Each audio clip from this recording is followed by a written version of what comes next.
இப்போ ஒரு மனைக்கு தோஷம் இருக்கு அப்படின்னு சொல்றாங்க இல்லையா, அந்த பிளாட் மனைக்கு வந்து தோஷம் இருக்கு, தோஷப்பட்ட மனை, அதனாலதான் இந்த மாதிரியான விஷயங்கள்லாம் நமக்கு நடக்குதுன்னு உணர்வோம்.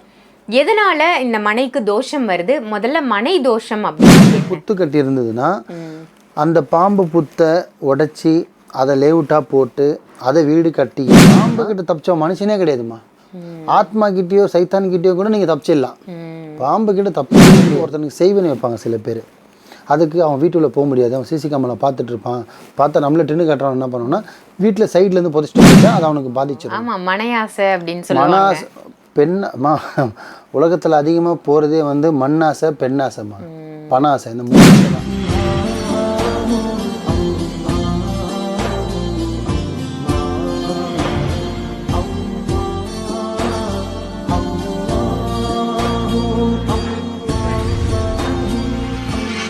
மறுஜென்ம நேயர்கள் அனைவருக்கும் அன்பான வணக்கங்கள். இன்னைக்கு நம்ம மாலிக் பாய் அவர்களை சந்திக்க வந்திருக்கோம். வணக்கம் பாய். வணக்கம்மா.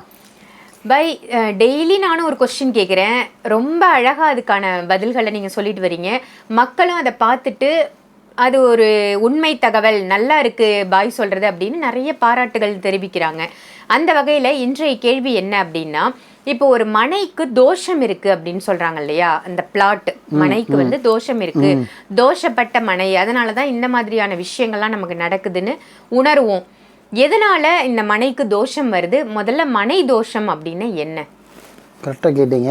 நிறைய பேருக்கு தெரியாத விஷயம் இதில். எனக்கே சிலது தெரியும், அதில் சிலது தெரியாதுன்னு வச்சுக்கிங்களா. உண்மை மனை தோஷம் அப்படின்னா எனக்கு சொன்னவங்க பார்த்தீங்கன்னா, மனையில் வந்து ஒரு காட்டுக்குள்ளே ஒரு ஒரு லேவிட்டு போகிறதுக்கு முன்னாடி பார்த்தீங்கன்னா கொஞ்சம் ஒரு காடு, முள்ளுச்செல்லி, முள்வெளி அப்படி தான் இருக்கும். அப்படி இருக்கும்போது பார்த்தீங்கன்னா பாம்பு புத்து கட்டி இருந்ததுன்னா அந்த பாம்பு புத்தை உடைச்சி அதை லேவுட்டாக போட்டு அதை வீடு கட்டி இருந்தாங்கன்னா அதுவும் மனதோஷம் தான். ஏன்னா அதோட கூட்டை நீங்கள் கலைச்சிடுறீங்கல்ல. பாம்புக்கான வீடு சர்ப்பம் தானேம்மா. அதை உடச்சி கட்டினவன் என்னைக்கு தலை தூக்கியிருக்கான்? தொலை தூக்குன சரித்திரமே இல்லை. அப்படியே படுக்க வச்சிரும். அதுதான் பாம்பு. நாடு விட்டு நாடு வந்து தோஷம். அது என்ன சொல்கிறது, வேற இதுமா, அது பெரிய வார்த்தை. பாம்பு கிட்ட தப்பிச்ச மனுஷனே கிடையாதுமா. ஆத்மா கிட்டேயோ சைத்தான் கிட்டேயோ கூட நீங்கள் தப்பிச்சிடலாம். பாம்பு கிட்ட தப்பிக்கவே முடியாது. அந்த மாதிரி ஒரு பாம்பு புத்து இருந்து அதை உடச்சி அதை வீடாக்கி வீடு எழுப்பினீங்கன்னா அதுவும் தோஷம் உள்ள இடம் தான். புரியுதுங்களா? ரெண்டாவது, இப்போ எங்களை மாதிரி ஆளுங்க என்ன பண்ணுவாங்கன்னா, அக்கம் பக்கத்தில் வீடு இருந்தால் இப்போ நாளாக என்ன பண்ணுவோன்னா, ஒரு வேலைப்பாடு செஞ்சு கொடுத்தேன்னா அதை போய்ட்டு சுடுகாட்டில் எரிங்கன்னு மட்டும்தான் சொல்லுவேன். சின்னதுக்கு ஒரு கணவன் மனைவி விஷயம், சின்ன சின்ன விஷயமா இருந்தால் உங்கள் வீட்டில் வாசலில் நீங்கள் புதைக்கணும் அப்படின்னு. பட்டு நம்பாளுங்க எப்படி என்ன பண்ணுதுங்களா, ஐயா என் வீட்டில் ஃபுல்லாக டைல்ஸ் போட்டேன், காஸ்ட்லியான டைல்ஸு, எதுவும் உடைக்க முடியாது, உடைச்சா என் வீட்டுக்காரன் என்ன டின்னு கட்டுருவான், நான் பக்கத்தில் ஃப்ளாட்டில் சும்மா தான் இருக்குது அங்கே புதைச்சிட்றேன் அப்படின்வான். எம்டி ஃப்ளாட்டில் பாய் புதைக்க சொன்ன, நான் பார்த்துனா இருக்கார் பாய் சிசி கேமராவில், புதைச்சிருவோம். என்ன பண்ணாங்கன்னா பக்கத்தில் எம்டி ஃப்ளாட்டில் புதைச்சிருவாங்க. இப்போ ஒரு நல்ல விஷயத்துக்கு பண்ணி கொடுக்கும்போது புதைச்சின்னா ஒரு கணவன் மனைவி சேர்றதுக்கு, ஒரு வருமானம் வர்றதுக்கு, ஒரு பிஸ்னஸ் வர்றதுக்கு, வாழ்க்கையில் முன்னேறதுக்கு போகிறது பண்ணான்னு பிரச்சனை இல்லை, மற்றவனுக்கு பாதிக்காது. அதே உனக்கு கர்மாவுக்கு செஞ்சு கொடுப்பேன். நல்லா வார்த்தை கவனிச்சிங்க. உன் கர்மா போக்குறதுக்காக நான் பண்ணி கொடுக்கும்போது அப்போ உன் கர்மா அவன் பொருளை திருப்பி அவன் பூமியில் புதைச்சேன்னா அது அந்த இடத்துல வீடு கட்டினா அவன் எப்படி விருத்திக்கு வருவான்? பாதிப்பு வரும். அதே மாதிரி வந்து ஒருத்தனுக்கு செய்வனு வைப்பாங்க சில பேர். அதுக்கு அவன் வீட்டுக்குள்ளே போக முடியாது, அவன் சிசி கேமரா பார்த்துட்டு இருப்பான். பார்த்தா நம்மள டின்னு கட்டுறான். என்ன பண்ணோன்னா வீட்டில் சைட்லேருந்து புதைச்சிட்டு போயிட்டா அது அவனுக்கு பாதிச்சிடும். அவன் வீட்டில் புதைச்சானா வாசலில் புதைச்சானா பக்கத்தில் புதைச்சானா அப்படி என்ன பண்ணோன்னா சில பேர் வந்து இந்த செய்வினை வந்து சில பேர் பொம்மை மூலியமாக செய்வாங்க. ஒரு குடும்பத்தை பிரிக்கிறதுக்கு பொம்மை மூலியமாக செஞ்சு பொம்மை மூலியமாக செய்கிறதுக்குலாம் உயிர் அதிகம். அங்கே புதைச்சிட்டு வந்து நீங்கள் இங்கே செயல்படுத்தலாம், அங்கே செயலாகும். அந்தளவுக்குலாம் வேலைப்பாடு இருக்குமா, அந்தளவுக்குலாம் உச்சரிப்பு இருக்குது. உச்சரிக்க அழகாக பொம்மை அசையும். பொம்மை அசைதான் குடும்பமே அசையும். அந்தளவுக்குலாம் வேலைப்பாடு இருக்குது. உண்மையிலே 100% இருக்குது. இப்போ அந்த ஜாம்பவானுங்களாம் இப்போ கம்மியாகிட்டானுங்க. இப்போ ஒன்லி அச்சு உருட்டுறவங்க தான் இப்போ அதிகமாகிட்டானுங்க. ஆமாம், அந்தளவுக்கு வேலைக்காரன் தானுங்க. ஸோ அப்படி பண்ணும்போது அந்த நம்ம பக்கத்து மனையில் புதைக்கும் போது அந்த இடத்துல ஒருத்தர் வீடு கட்டினா அதுவும் அந்த கட்டுறவங்களை பாதிக்கும். 100% பாதிக்கும். அதுதான் நீங்கள் கேட்டது தோஷம் உள்ள மனை. புரியுதுங்களா?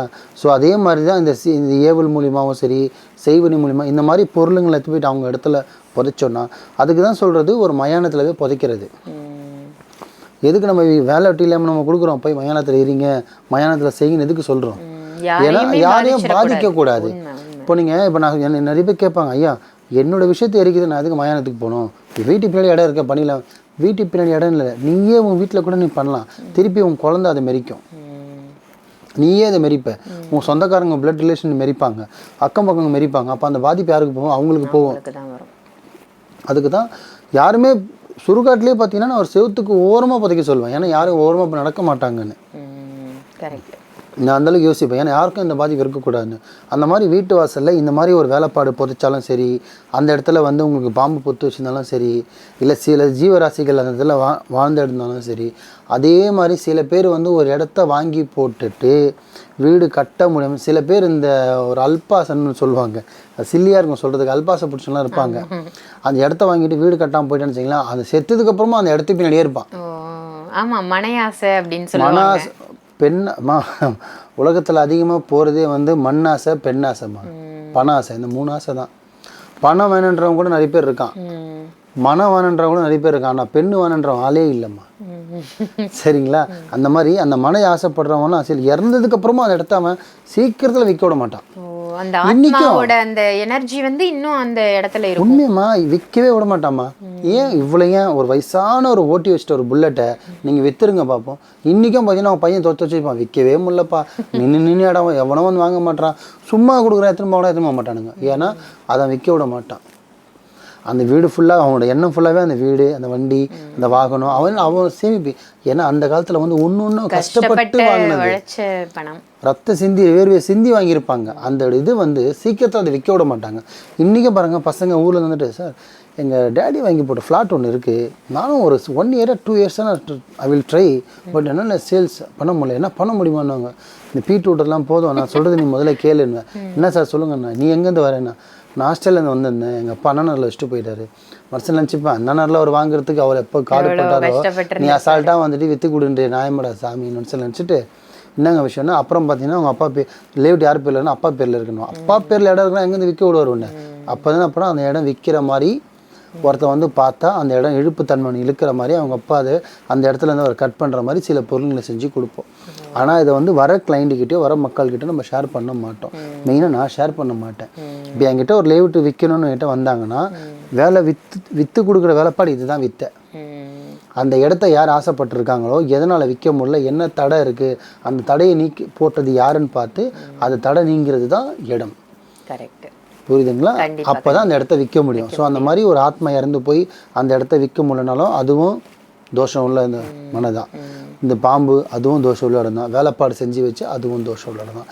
இதுதான் வந்து தோஷம் உள்ள மனைன்னு சொல்கிறது. ரொம்ப அருமையா சொன்னீங்க. தோஷத்துல இத்தனை வகைகள் இருக்கு மனை தோஷம் அப்படின்றது இன்னைக்கு தான் தெரிஞ்சது. நல்ல தகவல் பாய். நன்றி. நன்றிம்மா.